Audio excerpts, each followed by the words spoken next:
Welcome to Strictly Facts, a guide to Caribbean history and culture, hosted by me, Alexandria Miller. Strictly Facts teaches the history, politics, and activism of the Caribbean and connects these themes to contemporary music and popular culture.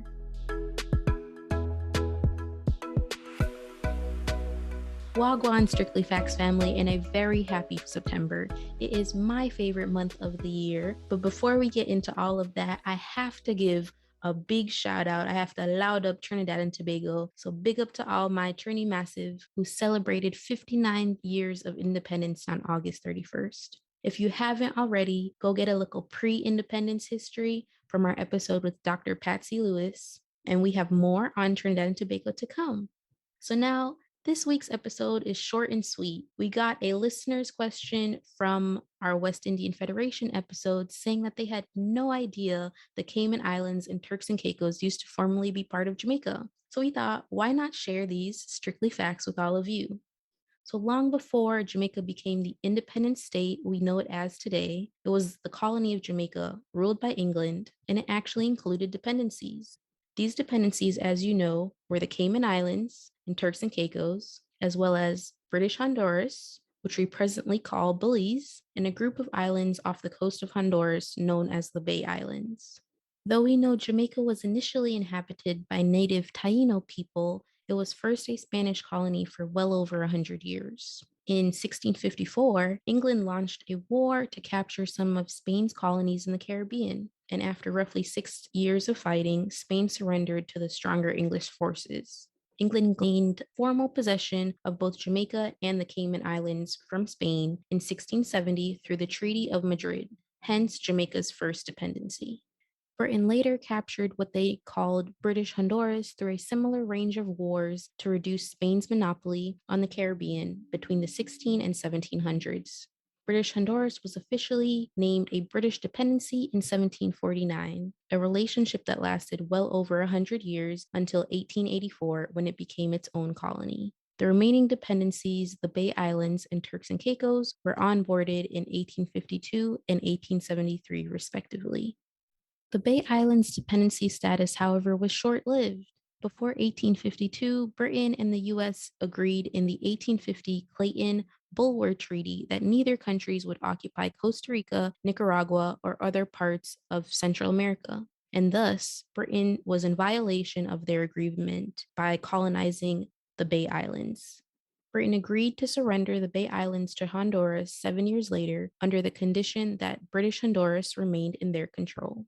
Last but not least, of course, we have Turks and Caicos Islands. Turks and Caicos became a British territory as early as 1783 through the Treaty of Paris.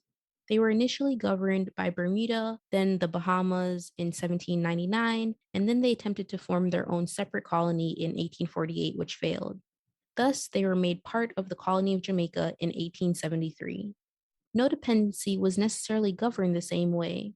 In the case of the Cayman Islands, they were still ruled by the governor of Jamaica, with considerable local officials who the governor either appointed or were elected, almost like an additional parish to the island. Jamaica, the Cayman Islands, and Turks and Caicos ties went well beyond just colony independency. One thing that I learned from this episode and doing my research is that both Cayman Islands and Turks and Caicos also used the Jamaican dollar as their official currencies until 1972 and 1973, well after the Colony of Jamaica and obviously their dependency status no longer existed. Cayman Islands and Turks and Caicos dependencies lasted well into the 20th century, with the Cayman Islands existing the longest at over 289 years. When Jamaica and a number of the other Caribbean islands joined together to form the West Indian Federation and later went on to become independent states, as we discussed 2 episodes ago, this put the Cayman Islands and Turks and Caicos dependency status into question. The 1959 formation of the West Indian Federation officially terminated Jamaica as a colony and thus Cayman Islands and Turks and Caicos dependencies. Since then, they have remained British overseas territories.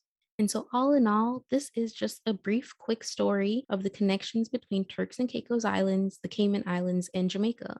So if you learn about the connection between the three, there is a deep, centuries-long story behind them. emphasizing our goal here at Strictly Facts to bring all of our histories together. Oyago, stay tuned for Strictly Facts Sounds, where we connect our history to pop culture. We know this is a little bit of a different avenue from what our listeners are usually used to hearing here at Strictly Facts, but we felt that this was a great history lesson that you all needed to hear. So to learn more, check out historian Michael Creighton's book, Founded Upon the Seas, A History of the Cayman Islands and Their People, and book A History of the Turks and Caicos Islands by South Caicos-born scholar Carlton Manley Mills.